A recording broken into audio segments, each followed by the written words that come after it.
बहनों की लालची भाभी। करिश्मा, रेशमा और मनीषा 3 बहनें हैं। उनका एक भाई भी है, मयंक।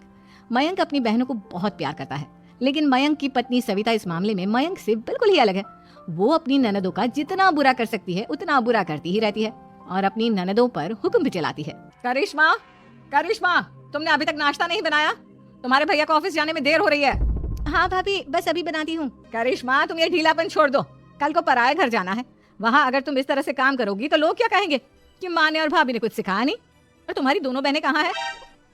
रेशमा मार्केट गई है और मनीषा सो रही है। क्या? सुबह के 8 बज रहे हैं और ये महारानी अभी भी सो रही है?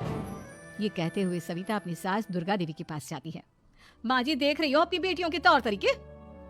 क्या हुआ बहू, सुबह सुबह क्या कर दिया मेरी बेटियों ने? अरे एक तो अभी अभी उठकर किचन में गई है, दूसरी सुबह सुबह बाहर चली गई और तीसरी अभी तक सो रही है। क्या करूं मैं इन तीनों का, मैं तो परेशान हो गई हूँ। जा जाकर उठा उसे और रेशमा से मैं बात करती हूँ। सविता सीधा मनीषा के कमरे में जाती है और उससे कहती है, महारानी जल्दी उठो, सूरज सर पर आ गया है। भाभी थोड़ी देर और सोने दो ना, मैं रात को लेट सोई थी। वो क्या ना, यूनिट टेस्ट चल रहे हैं। शराफत से उठती है या नहीं, या फिर पानी की भरी बाल्टी डालूं तेरे ऊपर? नहीं नहीं भाभी, मुझे बिस्तर में नहीं नहाना, उठती हूँ मैं। मनीषा जल्दी से उठकर बाथरूम में चली जाती है। सभी आराम से बैठकर नाश्ता कर रहे होते कि तभी रेशमा बाजार से हाथ में सामान लिए आ जाती है। रेशमा को देखते ही सविता उस पर बरस पड़ती है। लो, आ गई महारानी। ऐसा भी क्या सामान लाना था जो सुबह आंख मलते ही बाजार की तरफ रवाना हो गई? भाभी, कल आप ही तो चीख रही थी कि घर का सारा सामान मुझे ही लाना पड़ता है, घर में किसी को भी किसी काम से कोई लेना देना नहीं है।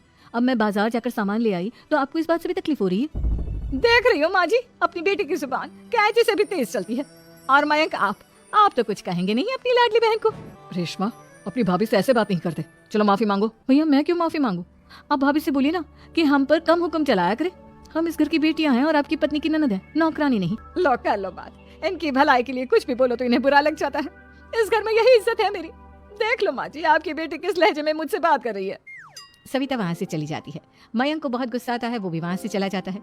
फिर करिश्मा रेशमा को समझाती है, रेशमा, तुम्हें भाभी से माफी मांग लेनी चाहिए थी ना।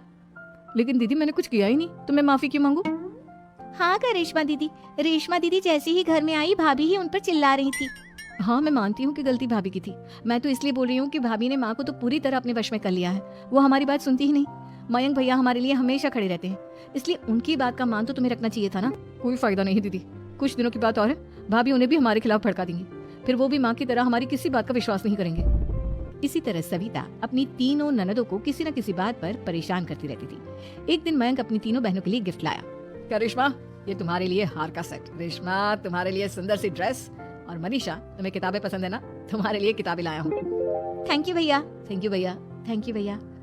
करिश्मा, तुम्हारा नेकलेस कितना सुंदर है, ये भैया कहाँ से ले आए होंगे? मैंने भैया को 3 दिन पहले फोन पर ये डिजाइन दिखाया था और आज भैया ये ले आए। सविता तो अपनी ननदों के गिफ्ट्स देखकर जल गई और करिश्मा का नेकलेस तो उसे भी बहुत पसंद आया था। अपनी बहनों के लिए कितना अच्छा नेकलेस लेकर आए हैं, मुझे कभी कोई गिफ्ट नहीं दिया। मैं आज ही ये हार चुरा लूंगी। रात में सविता करिश्मा का हार चुरा लेती है और इसी तरह उसे अपनी ननदों की जो भी चीज अच्छी लगती वो उसे मांगती नहीं, बल्कि रात के अंधेरे में चुरा लेती। इसी तरह दिन बीतते गए और सविता ने मयंक के दिल में भी उसकी बहनों के लिए नफरत पैदा कर दी। एक दिन मयंक ने करिश्मा और रेशमा के लिए रिश्ता देखा और ये बात उसने घर में सबको बताई। माँ, करिश्मा और रेशमा के लिए बहुत अच्छा रिश्ता आया है, वो लोग कल इन्हें देखने आ रहे हैं। आप और सविता मिलकर सारी तैयारी कर लेना। ये सुनकर करिश्मा और रेशमा खुश हो जाती हैं।